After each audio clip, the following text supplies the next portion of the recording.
Kita akan masuk insya Allah di 144 memohon kepada Allah agar menjadikan akhlaknya baik. Sebenarnya masalah akhlak ini sudah sering kita bahas ya. Dari awal bahasan kita atau beberapa pasal sebelumnya. Dia adalah termasuk amal yang paling ditekankan dalam Islam dan paling berat di timbangan amal pada hari kiamat. Juga Nabi SAW diutus oleh Allah. Tujuannya adalah untuk menyempurnakan akhlak-akhlak yang baik. Dan Islam datang mendukung semua itu. Jujur, amanah, tanggung jawab, bakti sama orang tua, menjenguk orang sakit, dermawan dan seterusnya. Begitu juga dengan Islam datang melarang semua akhlak yang buruk. Ya, seperti misalnya bohong, menipu, menggunjing, memfitnah, mengambil hak orang lain dan seterusnya. Maka salah satu cara yang terbaik untuk supaya kita bisa mudah menjadi orang yang mendapatkan apapun yang kita inginkan dari yang baik, yaitu memohon kepada Allah Subhanahu wa taala terlebih dahulu, baru kemudian kita ikhtiar. Banyak orang langsung action ikhtiar tanpa memohon kepada Allah Subhanahu wa taala. Ini keliru. Makanya kita sebelum makan disuruh berdoa, sebelum tidur berdoa, sebelum keluar rumah, sebelum beraktivitas. Kalau selesai kita bersyukur kepada Allah Subhanahu wa taala. Oleh karena itu sebelum ke dokter, sebelum bekerja, sebelum mau melamar, sebelum apa saja memulai usaha, kita memohon kepada Allah Subhanahu wa taala semoga Allah berkahi. Umar bin Khattab radhiyallahu anhu saking cintanya dengan berdoa dan memohon kepada Allah ini, beliau tidak ketemu dengan orang-orang kecuali beliau menyampaikan kalau mari kita berdoa kepada Allah di momen-momen di mana mereka bertemu. Disebutkan dalam sebuah kisah, beliau biasanya setiap habis Isya itu keliling Madinah mencari kira-kira siapa yang butuh bantuan atau mungkin ya, dia menemukan ada orang yang melakukan perbuatan mungkar lalu dia berhentikan perbuatan mungkar itu, sampai akhirnya setelah keliling Madinah dia masuk ke dalam masjid, ternyata masih ada beberapa orang sahabat Nabi ya, pada saat itu di zaman kerajaannya Umar bin Khattab ada beberapa sahabat Nabi yang lagi duduk. Maka Umar bertanya, lagi buat apa kalian di sini? Kalau yang bermanfaat Umar dukung, tapi kalau yang buang-buang waktu maka Umar marah. Sambil mengatakan kepada mereka, apakah kalian membuang-buang waktu kalian sehingga sholat malam dan subuh kalian terlewatkan? Maka berkatalah mereka, kami sedang duduk melanjutkan zikir kami. Maka Umar bin Khattab mengatakan, kalau begitu mari kita berdoa. Lalu Umar pun mengajak mereka untuk duduk dan masing-masing dari sahabat ini berdoa kepada Allah untuk mereka semua. Mulai dari yang satu berdoa, yang satu berdoa sampai akhirnya tiba Umar, giliran Umar, dan Umar pun berdoa kepada Allah Subhanahu wa taala. Setelah selesai sambil menangis setelah berdoa radhiyallahu anhu, beliau berkata, sekarang sudah selesai, kita bubarlah istirahat. Tapi saksi bahasan kita adalah bagaimana Umar memaksimalkan berdoa itu. Beliau juga pernah mengajak orang di sekitarnya, dari para pengawal, dari para menteri lah kalau kita zaman sekarang, itu berkata, kalau seandainya kalian punya doa mustajab, pasti Allah kabulkan. Kira-kira apa yang kalian akan minta? Mulai dari anda, ditunjuklah orang di sebelahnya. Yang satu mengatakan saya berharap menjadi orang kaya raya, kemudian saya sedekahkan harta saya. Semua niatnya baik ini, karena para sahabat Nabi. Yang satu mengatakan saya berharap bisa saya gunakan untuk jihad di jalan Allah. Yang satu mau membangun fasilitas ibadah, yang satu membantu orang tua dan seterusnya. Sampai akhirnya setelah selesai semua mereka bertanya, wahai Amir Mu'minin, kalau anda sendiri apa?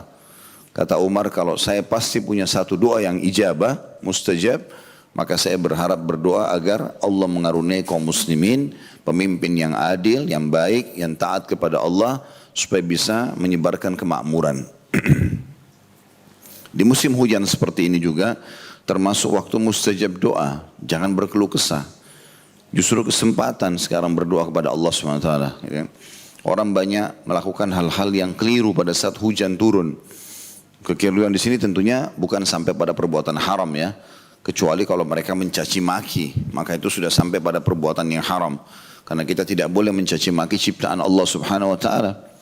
Air hujan juga datangnya dengan ada campuran dengan angin gitu kan.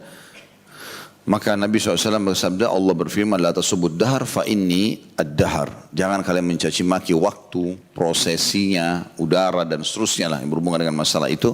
Karena aku adalah penciptanya, kata Allah. Tetapi beberapa hal yang banyak ditinggalkan oleh kaum muslimin Itu yang pertama adalah pada saat hujan turun, mereka membaca doa. Di antara doa yang dibaca oleh Nabi SAW, Allahumma sayyiban nafi'a. Ya Allah, jadikanlah ini sebagai curahan hujan yang bermanfaat. Kalau semua kita berdoa, insya Allah tidak terjadi banjir. Akan terjadi hal-hal yang baik. Ada juga doa yang lain, yang pernah pada saat di Madinah turun hujan lebat. Jadi Nabi SAW lagi khutbah. Kemudian ada satu orang datang, lalu dia seperti orang yang tergesa-gesa, punya hajat. Tapi ini khutbah Jumat. Biasanya khutbah Jumat kita tahu tidak akan dipotong oleh orang yang datang gitu kan. Tapi orang ini karena punya hajat mendesak, maka dia mengatakan, ya Rasulullah, teriak-teriak depan masjid. Untuk masuk. Maka Nabi SAW berhentiin khutbahnya. Orang juga matanya semua nyorot ke orang ini. Siapa orang ini? Orang khutbah Jumat diberhentiin. Ya, maka Nabi SAW mengatakan, malak, ada apa dengan kamu? Dia bilang, ya Rasulullah, sesungguhnya tanah-tanah kami kering, tumbuhan-tumbuhan kami mati, hewan-hewan kami mati, gersang karena lagi terjadi musim peceklik, panas, kemarau. Maka mumpung anda di atas mimbar, mohonlah kepada Allah Subhanahu Wa Taala agar menurunkan hujan. Kata Anas bin Malik radhiyallahu anhu perawi hadis ini, waktu itu aku mengangkat kepalaku ke langit dan aku temukan langit seperti kaca, nggak ada awan. Jadi langsung antara kita sama birunya langit gitu kan. Biasanya kalau seperti ini tidak hujan. Kalau mau hujan pasti awan akan ada karena air turun dari awan gitu kan. Lalu Nabi SAW berdoa 2 kali mengucapkan Allahumma agithna, Allahumma agithna. Ya Allah turunkanlah hujan buat kami, turunkanlah hujan buat kami. Kata Anas bin Malik, demi Allah belum Nabi SAW menyelesaikan khutbahnya kecuali sudah gelap satu Madinah dan turun hujan. Dan kami tidak menyaksikan matahari selama sepekan. Hujan terus. Jumat yang selanjutnya, rupanya orang yang sama minggu lalu datang, Jumat yang lalu. Lalu mengatakan lagi, ya Rasulullah, ya Rasulullah. Maka Nabi SAW tanya, ada apa? Kata dia, ya Rasulullah, binasa binatang-binatang kami, pohon-pohon kami, karena banjir. Hujan tidak berhenti-berhenti. Mohon kepada Allah SWT agar diberhentikan hujan ini. Nah di sini Nabi ajarkan sebuah doa.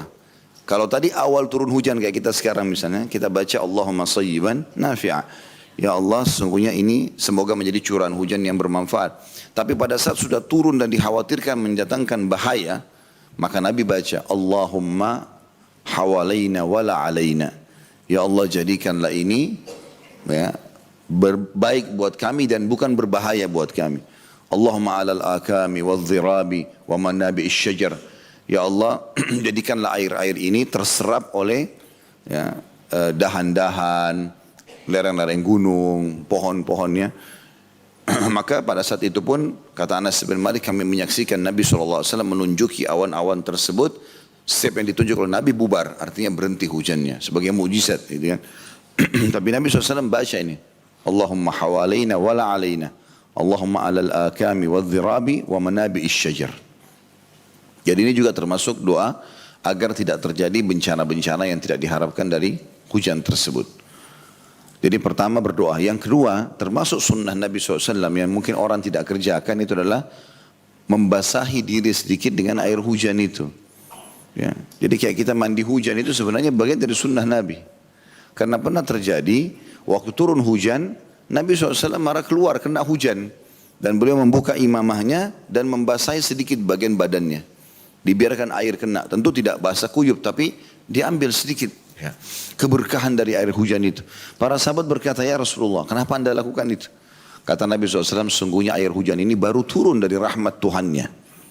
Bisa banyak maknanya kalimat ini ya. Bisa maknanya adalah baru saja Allah filterkan air ini. Karena air yang kita pakai ini kan bukan air baru. Inilah air yang dari dulu turun-temurun manusia pakai. Ya. Yang sudah dipakai mencuci, yang sudah dipakai mandi, dipakai segala macam. Ini kan dengan hikmah Allah SWT kalau pada saat lagi kemarau menguaplah air-air tersebut. Ya, tertampung di awan kemudian dengan hikmah Allah SWT musim hujan juga dia turun gitu kan. Dan dia sudah terfilter dengan sendirinya. Jadi air yang suci lagi kembali. Itu yang kedua. Nabi SAW melakukan itu. Yang ketiga, yang Nabi SAW melakukan kalau masih mendung dan gelap sekali, maka Nabi SAW gelisah kata Aisyah. Beliau mondar-mandir, masuk, keluar, duduk, berdiri. Lalu beliau mulai tenang kalau hujan sudah tercurahkan.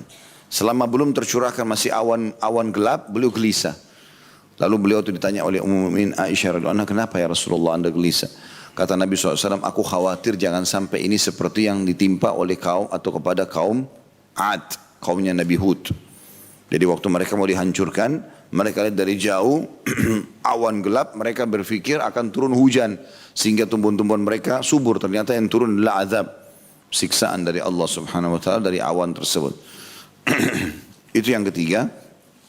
Yang keempat yang Nabi SAW juga lakukan di saat hujan turun itu, menyuruh para sahabat untuk berdoa. Jadi tadi yang pertama berdoa kita sendiri, tapi juga memotivasi para sahabat untuk berdoa. Sambil mengatakan 3 doa atau 3 waktu di mana tidak ditolak doa itu. Musafir, kemudian pada saat perang lagi berkecamuk, dan yang ketiga adalah pada saat turunnya hujan. Jadi kita maksimalkan untuk berdoa kepada Allah subhanahu wa ta'ala. Saya akan bacakan ditulis oleh Imam Bukhari rahimahullah. Di pasal 144 ini, memohon kepada Allah agar menjadikan akhlaknya baik. Jadi berdoa. Hadisnya nomor 307.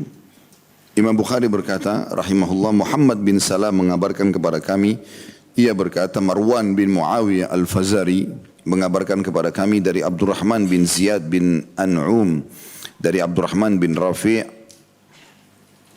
At-Tanuhi, an Abdullah bin Amr radhiyallahu anhuma anna Rasulullah sallallahu alaihi wasallam kana yukthiru an yad'u Allahumma inni as'aluka as-sihhata wal 'iffata wal amanata wa husnal khuluqi war ridha bil qadar. Dari Abdullah bin Amr radhiyallahu anhuma bahwa Rasulullah SAW memperbanyak doa yang artinya Allahumma ya Allah inni as'aluka, sesungguhnya aku memohon kepadamu as-sihha, kesehatan, wal iffa, kesucian diri, wal amanah, dan menjaga amanah, wa husnal khuluq, dan akhlak yang baik, war ridha bil qadar, dan keridhaan pada takdir. 5 hal yang diminta oleh Nabi SAW. Kandungan hadis ini yang pertama, anjuran kepada seseorang agar memohon kepada Rabbnya berbagai nikmat dan sifat yang telah disebutkan dalam doa Nabi SAW di atas.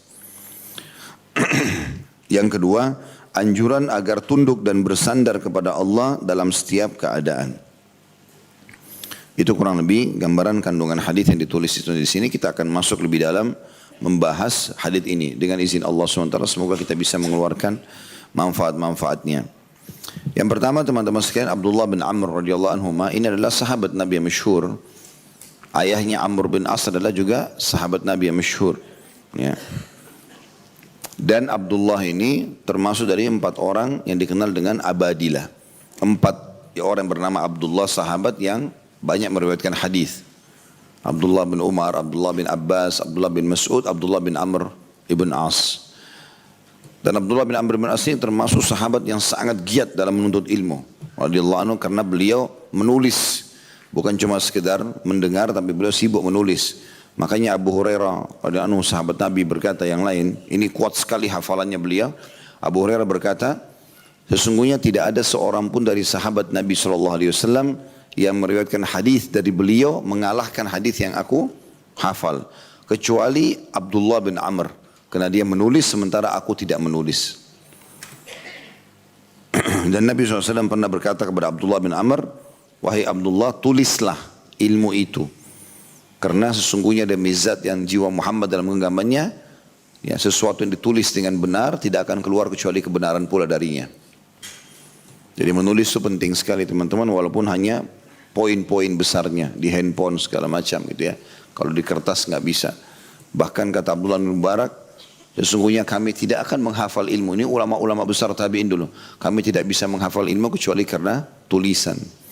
Dan Imam Syafi'i berkata, sesungguhnya ilmu itu al-ilmu said, buruan. Ilmu itu buruan, seperti kalau kita lagi berburu hewan gitu. Kemudian dikatakan wal kitabatu kait, dan menulisnya adalah tali kekangannya. Gitu. Jadi kita kalau berburu, kalau sudah ditangkap misalnya rusa, nggak boleh kita biarin, kita harus ikat. Nah ilmu itu seperti buruan, kalau kita sudah dapat, oh iya kita sudah paham, maka ikatlah dia. Ikatnya itu adalah tulisan. Dan beliau mengatakan oleh karena itu ikatlah ya, hewan-hewan buruanmu dengan tali yang kuat. Ya. Faqayyid sayduka atau suyuduka bil hibalil wathiqah. Nah, seperti itu kata beliau. Dan beliau juga melanjutkan syairnya sambil mengatakan sesungguhnya termasuk dari kebodohan adalah seseorang yang sudah menangkap buruan lalu kemudian membiarkannya di antara makhluk yang lain sehingga lepas gitu.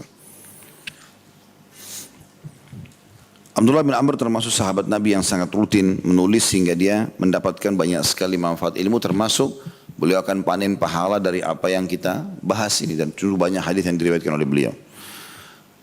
Kemudian kita masuk dikatakan anna Rasulullah sallallahu alaihi wasallam kana yukthiru an yad'u. Bahwasanya Rasulullah SAW memperbanyak doa ini. Jadi artinya bukan cuma sekali baca, tapi rutin dibaca. Dan bisa bermakna juga potongan ini adalah Nabi SAW tidak lewatkan harinya kecuali berdoa dengan doa ini. Setiap kali Abdullah bin Amr melihatnya atau bertemu dengan Nabi pasti mendengarkan doa ini diucapkan.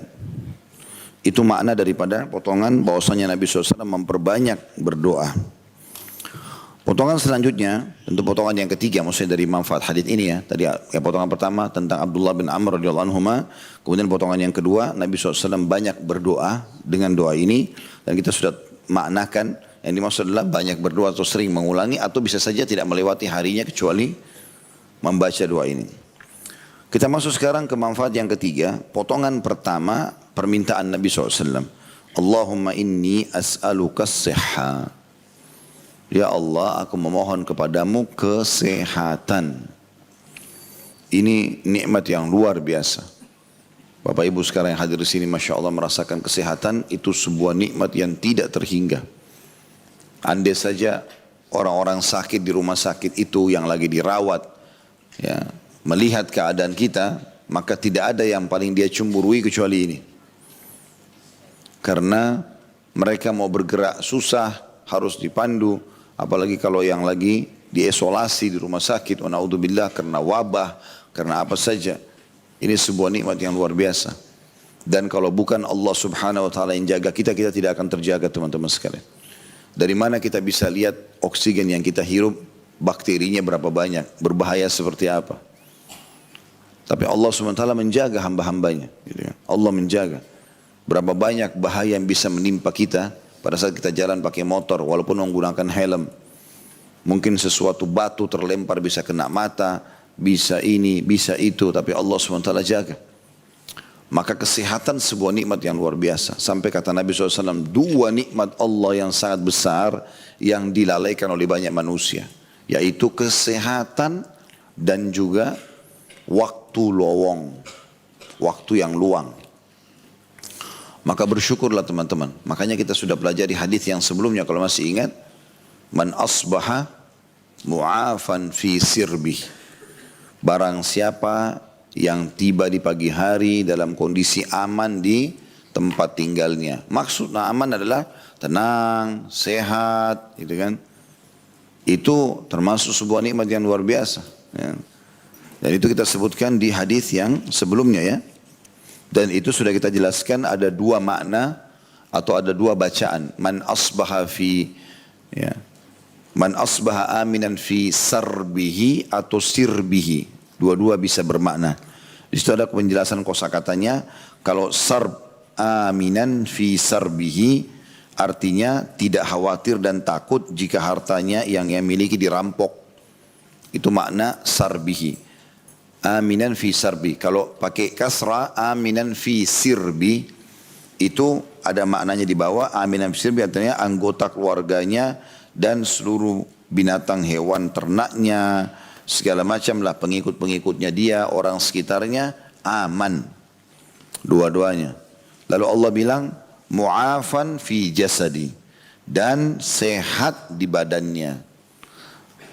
Indahu ta'amu yaumih. Dia punya makanan yang dia bisa makan hari itu. Faka'annama hizat lahud dunya. Maka seakan-akan seluruh dunia telah berkumpul kepadanya. Maksudnya semua kebaikan dunia. Jadi termasuk di sini disebutkan adalah keamanan, kemudian kesehatan, dan juga punya makanan hari itu. Itu ada dianggap luar biasa, prestasi tertinggi. Tapi saksi bahasan kita tentang masalah kesehatan. Nah, berbicara masalah kesehatan ini, Allah Subhanahu wa taala memerintahkan kita untuk menjaga nikmat ini. Artinya jangan sengaja menjerumuskan diri pada penyakit. Bahkan kita diharamkan dalam Islam, teman-teman, kalau sengaja menjerumuskan diri kita pada kecelakaan. Kecelakaan apa saja? Misalnya merusak nama baik, kehormatan, ya memfoya-foyakan harta, ya, dan seterusnya, termasuk juga merusak kesehatan. Sudah tahu kalau minum khamar atau narkotika atau rokok berbahaya, tetap dia konsumsi. Maka ini berdosa dia. Berdosa dengan ingin merusak jasadnya sendiri sudah dosa. Belum dosa mengkonsumsi barang yang berbahaya itu. Jadi nggak boleh dianggap remeh masalah seperti ini. Karena kesehatan adalah sebuah nikmat. Sebagian ulama mengatakan walaupun ujian Allah akan datang kepada setiap orang, misalnya sakit, ya, tetapi secara umum orang-orang yang coba berusaha menjaga nikmat kesehatan ini dengan bersyukur, menjaga dirinya supaya jangan sampai sakit, misalnya, kalaupun dia kena penyakit ringan, flu, demam, yang cepat hilang, tidak akan kena penyakit kronis. Tapi kalau kita temukan orang yang amburadul, sembarangan dimakan, ya, sembarangan dikerjakan, segala macam yang berbahaya buat dia, bahkan walaupun ya, hanya sekedar coba-coba, ini hewan enak nggak sih kalau dimakan, padahal sebenarnya nggak boleh. Ya. Maka dia coba makan ini, makan itu, ya. Sekarang di zaman kita makin aneh gitu.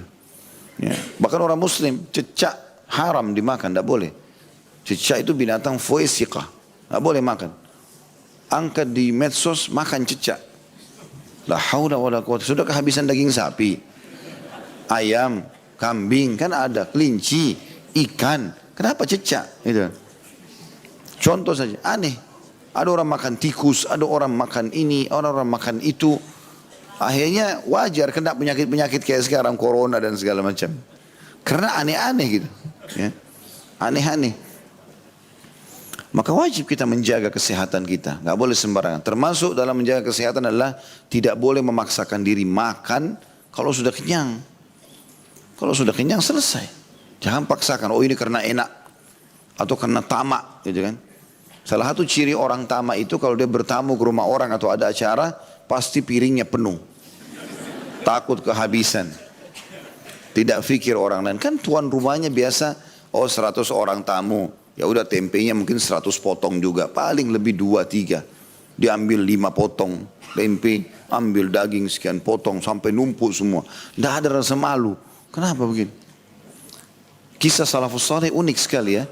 Mereka itu pasti mendahulukan orang lain daripada dirinya sendiri. Disebutkan dalam sebuah kisah mereka pada ngumpul, para tokoh-tokoh tabi'in, mungkin lebih dari 7 orang. Dan tuan rumah yang sedang didatangi tidak punya kecuali makanan itu, makanya mereka hidangkan.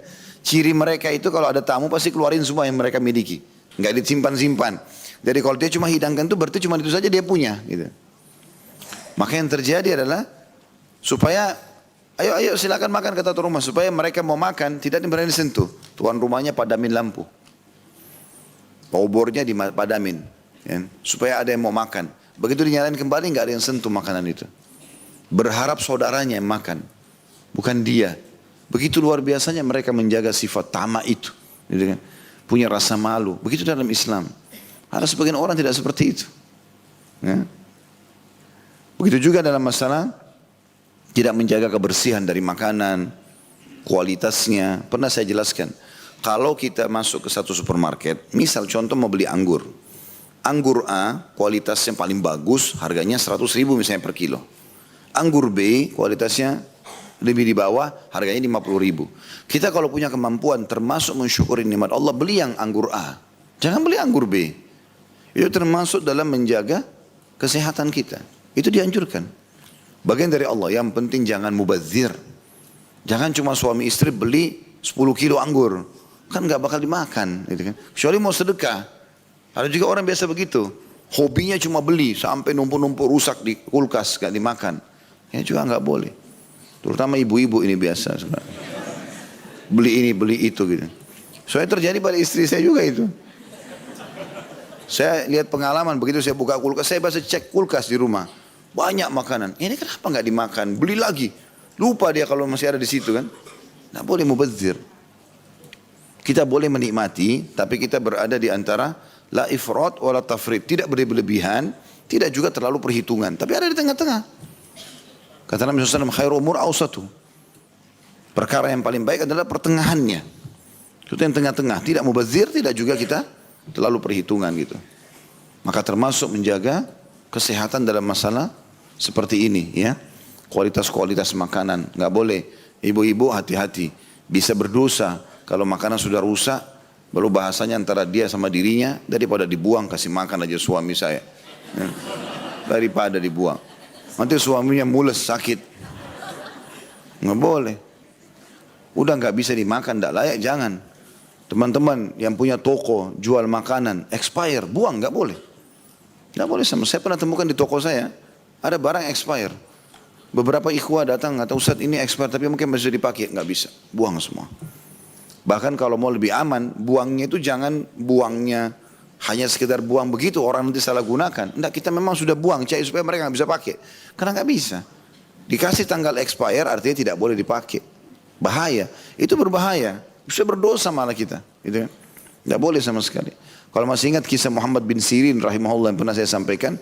Beliau sangat mulia. Beli satu gentong madu, masuk tikus. Mati tikusnya di situ.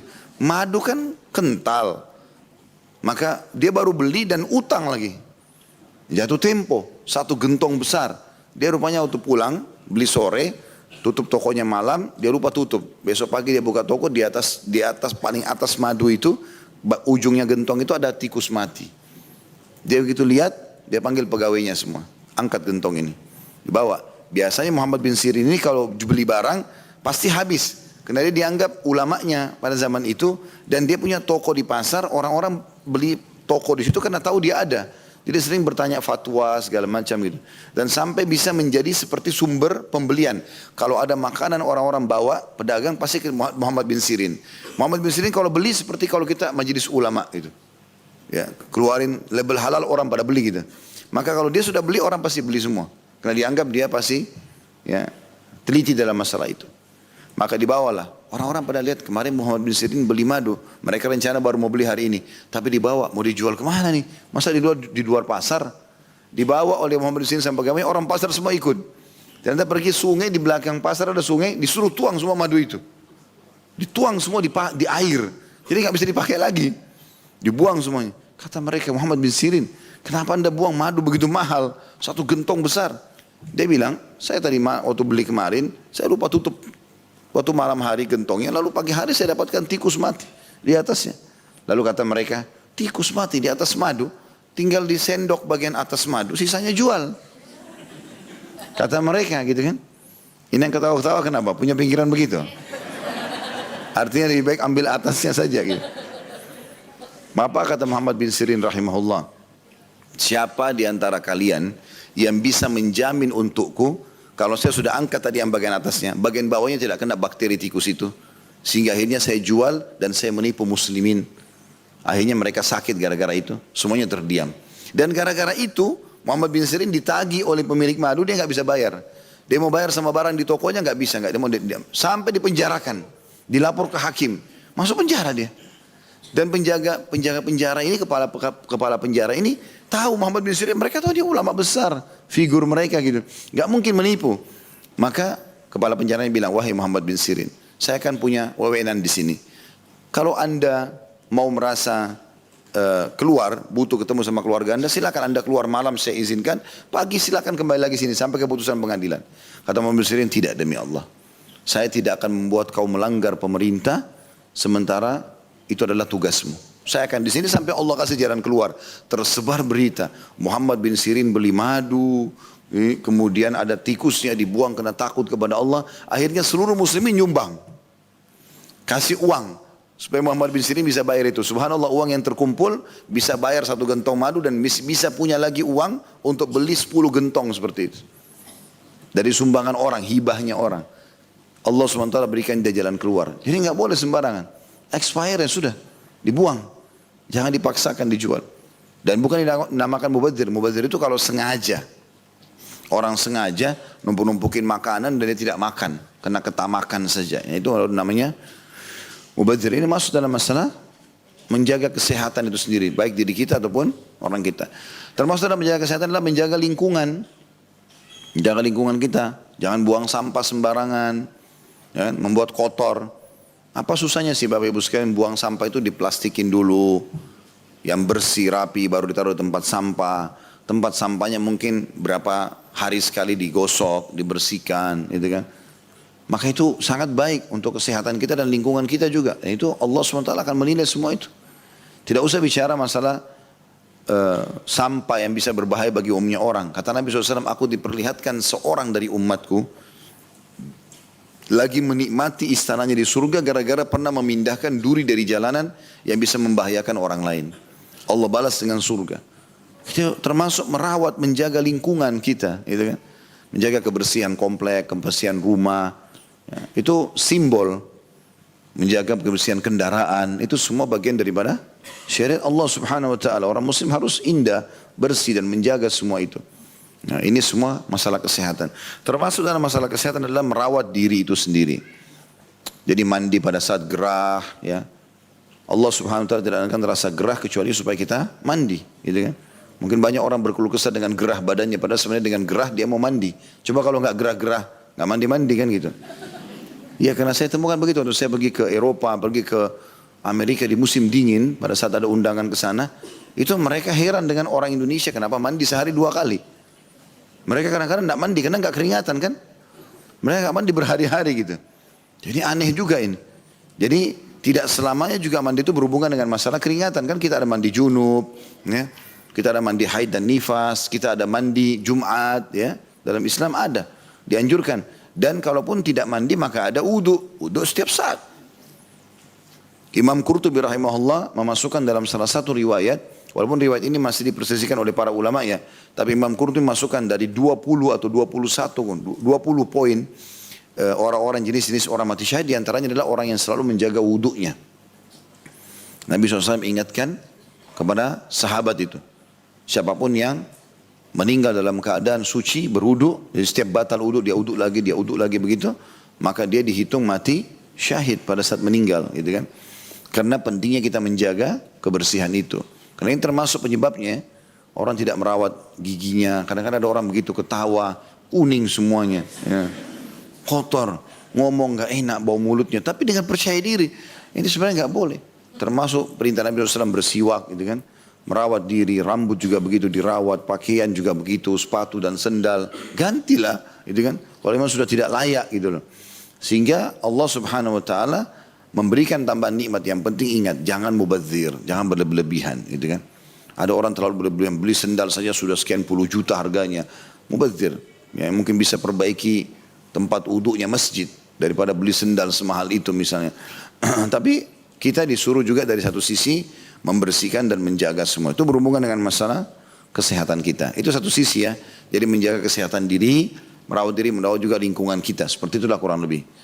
Sisi yang lain, poin kedua berhubungan dengan masalah kesehatan adalah kita mengkonsumsi ya, apa yang dikonsumsi oleh Nabi SAW. Biasakan kita ini makan kurma.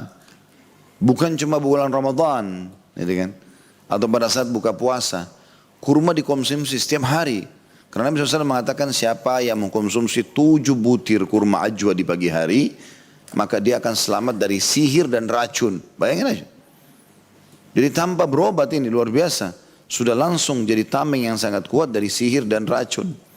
Jadi orang kalau niat jahat sama kita, mau sihir ataupun mau racuni, maka tidak kena. Dengan izin Allah SWT. Saya pernah nonton sebuah cuplikan dari seorang dokter. Dia mengadakan penelitian, ternyata 1 butir kurma itu sudah mencukupi, kalau 1 butirnya kita makan 6% dari kebutuhan sehari kita. Jadi kalau Nabi SAW suruh kita konsumsi 7 butir per hari itu berarti sudah 42%. Hampir setengah kebutuhan kita terpenuhi dengan itu. Dalam arti kata, Kalau kita makan 3 kali lipat 21 butir kurma, semua kebutuhan kita seharian sudah terpenuhi. Kita nggak butuh makan apa-apa lagi. Karena bagusnya tingkat nutrisi yang ada pada kurma itu gitu. Maka coba dikonsumsi, kan? Dibiasakan itu menjadi sebuah rutinitas. Karena ini makanan kaum muslimin. Bahkan salah satu buah yang disebutkan di surga adalah buah kurma. Ya, Allah sebutkan dalam Al-Quran surah Ar-Rahman. A'udzubillahi minasyaitonir rajim. Fihima nakhlun.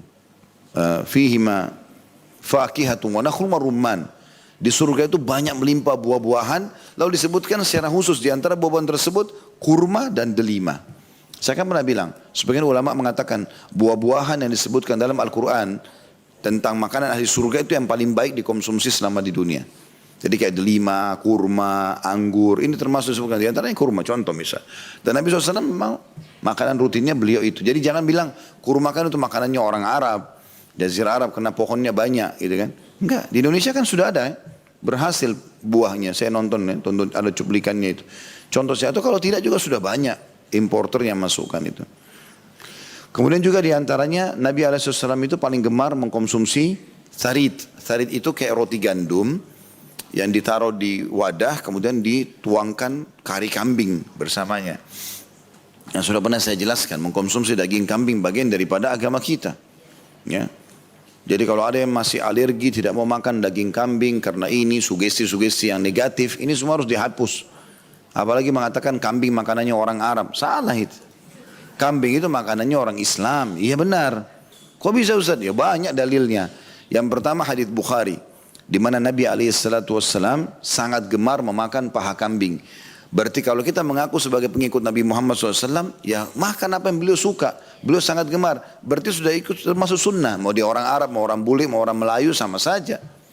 Yang kedua kita punya akikah. Akikah itu keluar satu anak laki-laki, berarti 2 ekor kambing sembelihnya. Kalau anak perempuan, 1 ekor kambing. Tidak bisa diganti hewan lain. Tidak bisa ganti hewan lain. Tidak bisa ganti sapi kah, tidak bisa ganti unta. Karena pernah terjadi ponakan Aisyah radhiyallahu anha, anaknya Abdurrahman bin Abi Bakar radhiyallahu anhu ajma'in. Waktu Nabi SAW sudah meninggal nih, rupanya lahir anaknya Abdurrahman, kemudian anak laki-laki rupanya. Anak laki-laki perempuan, intinya tidak disembelihkan kambing, disembelihkan unta. Karena dianggap keluarganya orang mampu, supaya lebih besar bisa berikan makan orang banyak, aku sembelih unta. Waktu Aisyah tahu, Aisyah mengatakan keliru. Nabi SAW memerintahkan agar anak laki-laki 2 ekor domba, dan anak perempuan 1 ekor domba. Jadi nggak boleh diganti. Berarti dan sunnahnya kalau akikah kita makan sebagian daging itu. Berarti kan ada perintah. Maupun dia orang bule di Amerika, kalau Muslim keluar anaknya laki-laki 2 ekor kambing dan dia makan dagingnya. Kemudian yang ketiga adalah Idul Adha. Walaupun sapi dan unta boleh dan dagingnya lebih banyak, tapi tetap anjurannya kambing dan domba. Banyak dalilnya. Di antaranya waktu kan awal perintah sembelih hewan itu kisahnya dari mana? Nabi Ismail tidak jadi sembelih ya. Baik, waktu tidak jadi sembelih diganti apa sama Allah? Domba, bukan sapi, bukan kambing, bukan sapi dan unta. Padahal hewannya lebih besar, tapi Allah ganti dengan domba. Berarti ini memang yang lebih afdal. Dan Nabi sendiri juga begitu. Menyembelih 60 ekor atau 65 ekor domba yang beliau sembelih sendiri dengan tangannya yang suci dan mulia 15 ekor, sisanya Ali bin Abi Thalib lanjutkan. Gitu kan? Jadi memang ada anjuran dan kata Nabi SAW tentang Idul Adha itu hari-hari ini adalah hari-hari makan. Kita tidak boleh puasa di Idul Adha, tidak boleh puasa di hari tasyrik. 11, 12, 4 hari itu kita disuruh makan. Makan apa nih? Daging kambing itu. Kan perintahnya begitu. Tapi kan Ustaz amis, bau, yaitu cara masaknya, cara sembelihnya. Banyak kolesterol. Kalau makan jeroan semua hewan juga kolesterol. Makan dagingnya gitu kan. Kecuali masih muda-muda yang tidak ada masalah, makan, tidak ada masalah. Selama itu halal. Karena Allah suruh makan gitu kan. Jangan selalu takut, oh ini nanti akan begini. Kan itu juga makanan yang masuk, tidak semua kan bisa kita sortir. Tapi Allah berikan kita ke masjid jalan, kita disuruh berolahraga, ya. Kita juga konsumsi air, kita konsumsi madu. Semua itu kan bisa membantu menetralkan makanan yang masuk kan gitu. Jadi nggak usah terlalu was-was, khawatir ini, khawatir itu ya. Jadi contoh-contoh saja. Jadi rutinkan konsumsi ini, ya, konsumsi ini. Walaupun boleh makan yang lain, ayam segala macam. Tapi kambing ini bukan cuma Idul Adha juga. Makanan rutin. Ya, sebagaimana ibu-ibu sibuk beli daging sapi, belilah juga daging kambing gitu kan. Walaupun sapi halal. Ini contoh saja. Karena tidak mungkin syariat menekankan tentang masalah tadi Nabi paling gemar makan kambing, akikah adalah daging kambing, kemudian Idul Adha lebih afdal kambing. Kecuali memang ada sesuatu di situ dan kita dianjurkan makan sebagiannya gitu kan. Mengkonsumsi madu. Ini konsumsi madu bukan kapan mau. Jadi kapan tiap hari. Ya. Ada seseorang di Saudi itu umurnya sudah hampir 90 tahun seingat saya. Allahu alam, tapi saya ingatnya begitu. Sudah cukup lama kisah ini. Dia sangat sehat Masya Allah. Akhirnya ditanya oleh seseorang, apa rahasianya? Dia bilang, saya setiap malam tidak pernah lepaskan 1 sendok madu. Rutin saya minum, 1 sendok minimal konsumsi madu itu. Gitu kan. Habbatus sauda harus ada di rumah. Jintan hitam, taruh. Itu yang Nabi SAW mengatakan obat untuk semua penyakit kecuali kematian. Kenapa nggak dibeli nih? Kenapa nggak dikonsumsi? Ya. Ini contohnya. Dan banyak sekali yang lainnya. Seperti Nabi SAW kadang-kadang juga menggabungkan kalau makan kurmanya dengan semangka. Ya, lalu beliau mengatakan panasnya ini ditunjuk kurma, didinginkan oleh dinginnya ini, semangka. Dinginnya ini ya dinetralkan oleh panasnya ini. Nabi gabungkan. Berarti kita bisa mixkan buat jus misalnya kurma sama semangka gitu kan. Contoh saja. Intinya semua itu adalah termasuk untuk menjaga kesehatan dengan menjaga makanan-makanan Nabi alaihi salatu wassalam. Kemudian yang ketiga yang masuk dalam bahasan kita adalah banyak berdoa agar Allah berikan kita kesehatan. Dan kalau sudah sakit berobatlah dengan bacaan-bacaan yang diajarkan oleh Nabi alaihi salatu wassalam. Ini sudah pernah saya sebutkan ya. Doa-doanya di sini beberapa waktu yang lalu. Dan teman-teman bisa kembali ke ceramah itu insya Allah. Seperti misalnya doa Nabi SAW, siapa yang menjenguk orang yang sedang sakit. Ya, selama orang yang dijenguk itu belum datang ajalnya, maka kalau dia baca 7 kali, As'alullahal azim, Rabbul arshil azim ayyashfiyaka. Aku memohon kepada Allah yang maha agung, pemilik singgasana yang agung, agar menyembuhkanmu 7 kali, maka pasti Allah akan sembuhkan. Selama ajalnya belum datang. Begitu juga dengan hadis Nabi SAW, siapa yang merasa sakit, maka sebaiknya dia memegang tempat sakitnya, lalu mengatakan, Bismillah, Bismillah, Bismillah 3 kali, lalu dia membaca, A'udhu bi'izzatillahi wa qudratihi min syarri ma ajidu wa uhadhiru. Dengan nama Allah, dengan nama Allah, dengan nama Allah, aku berlindung dengan kemaha muliaan Allah dari semua keburukan yang aku rasakan, ya, dan juga aku berhati-hati darinya. Itu dibaca 7 kali, dipegang tempat sakit. Tapi harus diikuti dengan keyakinan ya. Tidak boleh ragu, benar nggak sih? Gitu kan. Ya sudah tergantung dengan niatnya. Niat bapak ibu ragu, ya sudah Allah berikan keraguan itu. Tapi kalau kita yakin, prasangka baik dengan Allah, Allah sembuhkan. Itu contoh-contoh tentang masalah atau yang berhubungan dengan potongan doa pertama dalam hadis kita ini. As'aluka sihha. Ya Allah, aku minta kepadamu kesehatan. Kemudian itu untuk potongan hadis yang keempat, tapi ini potongan yang kedua dari doa. Wal iffa. Iffa itu kesucian diri. Maksudnya di sini kemuliaan diri. Iffah itu seperti misalnya tidak mengemis, ya, tidak merendahkan dirinya. Kalaupun dia mau sesuatu dari orang, dia bekerja. Itu namanya iffah. Yang dalam hadis lain kata Nabi SAW, tidak ada orang yang membuka pintu iffah, dia nggak mau ngemis kecuali Allah bukakan baginya pintu kekayaan. Dan tidak ada orang yang membuka pintu mengemis kecuali Allah bukakan pintu kemiskinan. Jadi dia mau diberi asal dia. Ya, dia bekerja, dia kasih upah, dia kasih sesuatu lah, balas gitu. Beda kalau kita dibawain sama tamu makanan atau kerabat tuh beda. Beda antara hadiah ya. Tapi sekarang dia lagi ada hajat, kebutuhan mendesak. Maka dia tawarkan kira-kira apa yang saya bisa kerjakan supaya saya bisa dapat bayaran. Saya butuh uang sekian. Nah itu maksudnya. Tapi beda dengan yang dikasih oleh orang ya. Kalau hadiah tidak masuk dalam masalah bahasan kita ini. Jadi nggak usah tetangga bawain makanan, sebentar. Saya kerja apa buat kamu supaya saya terima hadiah ini. Bukan itu. Ya, bukan itu. Tapi yang dimaksud adalah kalau orang kasih hadiah terima. Kata Nabi SAW mengatakan tahabu. Saling memberikan hadiah kalian akan saling mencintai. Tapi yang dimaksud adalah di sini kalau orang mengemis kerjanya minta-minta aja terus. Pokoknya yang dia di benaknya kalau ketemu orang, saya ambil apa dari orang ini. Minta terus. Ini dibukakan pintu kemiskinan. Ada orang begitu karena dia buka pintu mengemis terus, maka kita temukan sampai tua ngemis terus. Enggak selesai-selesai. Ada itu. Ya, bahkan ada orang di antara salah satu kerabat kami begitu. Akhirnya terkenal di keluarga semuanya, kalau orang ini hidupnya cuma minta saja. Kalau begitu dia muncul, orang semua menghindar. Karena selalu datangnya minta. Semua orang datangnya minta. Dan mintanya dengan tidak malu lagi udah. Maka itu yang terjadi, subhanallah. Hilang. Kesucian jiwanya hilang. Gak ada kemuliaan, itu namanya iffah. Harus dijaga iffahnya. Kesuciannya, jadi gak boleh merusak. Tadi yang saya singgung di awal pembukaan kita. Maksud dalam iffah ini Bapak Ibu sekalian, tidak boleh sengaja kita mencoreng nama baik kita. Ya, kita buat perbuatan yang akhirnya nama baik kita bisa rusak. Atau kita merusak badan. Atau segala macam itu adalah masuk dalam masalah bahasan iffah itu sendiri. Jadi kita minta agar kita selalu mulia, ya, dan dimuliakan atau termuliakan di mata orang-orang, tidak terhina. Kemudian yang ketiga, wal amanah. Maksudnya potongan ketiga dari doa. Ini tentu potongan yang keenam dari hadis. Dan juga agar selalu menjaga amanah. Amanah ini bisa dalam bentuk produk yang dititipkan. Ini saya titip ya, barang saya. Maka kita mengatakan iya, selama titipan berarti amanah, gitu kan. Maksud dalam amanah adalah kata-kata yang dititip. Saya mau cerita tapi jangan cerita orang lain ya. Kalau kita sudah mengatakan iya, berarti amanah. Gak boleh cerita. Siapapun yang minta itu.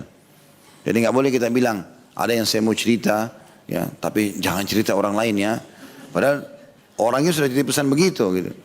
Ini gak boleh, khianat berarti. Dan lawan daripada amanah artinya khianat. Khianat ini pengkhianatan, ini dosa besar, gak boleh. Kalau sudah amanah ya amanah, jaga. Maksud dalam masalah amanah adalah pegawai dengan peraturan-peraturan yang ada di perusahaan itu amanah. Atasan, pemilik perusahaan dengan janji-janjinya ini amanah. Orang tua menjaga anaknya adalah amanah. Anak bakti sama orang tua adalah amanah. Suami pada istri pada suami menjaga nama baik mereka sama-sama adalah amanah. Ini banyak dilanggar nih suami istri ini. Kapan lagi senang, puji-puji pasangannya. Kapan lagi ada masalah, buruk semuanya. Apalagi kalau terjadi perceraian, luar biasa gitu.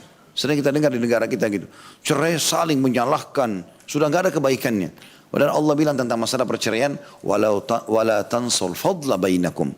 Jangan pernah kalian lupakan kebaikan yang pernah terjadi di antara kalian. Disuruh kita bermusyawarah dengan cara baik. Cerai pun anak gak boleh jadi korban, kan gitu. Gak boleh saling rebut-rebut nih karena emosional, enggak. Kita punya masalah dengan pasangan antara kita sama dia. Tidak ada hubungannya sama anak-anak. Ini enggak. Anak-anak diambil, enggak boleh ketemu ibunya karena hak asuh jatuh pada ayah. Atau si ibu ambil anaknya, enggak boleh hak asuh pada dia. Enggak boleh ketemu ayahnya. Ini haram semua dalam Islam. Enggak boleh. Masa memutus silaturahim? Dari mana kita bisa hapus status orang tua dari anak ini? Enggak mungkin. Dan kesian mereka secara kejiwaan, kan gitu. Jadi kalaupun kita ada masalah, kita saja. Kenapa dulu ibu dan ayah cerai? Kenapa ibu cerai sama ayah? Kenapa ayah cerai sama ibu? Oh, mungkin ibu atau ayah ada kekurangan nak, sehingga ayahmu atau ibumu lebih benar. Kan selesai. Walaupun kita rasa diri kita benar. Jadi kita jadikan bahan muhasabah. Oh memang tuh ayahmu itu dulu gini begini buruk. Iya.